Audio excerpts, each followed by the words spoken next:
Hey, what's up guys? So hari ni kita nak buat ayam kukus sambal ember daripada Indonesia. Sangatlah sedap, ayam dia juicy, pedas, makan dengan nasi putih. Okay, cara dia ambil ayam, campurkan dengan 1 sudu sos tiram, setengah sudu minyak bijan, setengah sudu tepung ubi kayu, tambahkan white pepper and then garam secukupnya. Lepas tu korang gaul-gaul. Yang ni kek pakai 2 ketul ayam bahagian quarter ni. Lepas tu korang letakkan daun bawang and kita boleh kukus. Kukus dia sekejap je, lebih tak adalah sekejap, lama lah juga, dalam 25 minit sampai ayam tu betul-betul empuk and masak kat dalam lah, yang boleh bawa keluar. Okay, bagi dia cool down, dan kita akan mula carik-carikkan ayam tersebut supaya senang nak gaul dengan sambal. Air kukus yang ada dapat bertakung dalam tu pun campur sikit supaya lagi moist lah.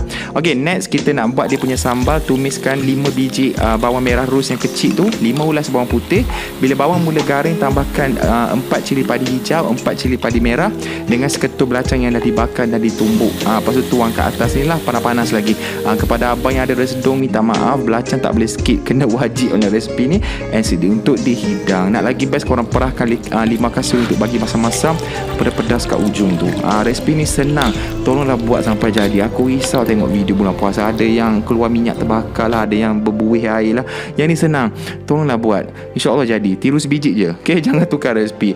Sangat sedap makan dengan nasi putih and also campurkan dengan kicap. Okay? Boleh buat untuk sahur, boleh buat juga untuk buka puasa. Selamat mencuba.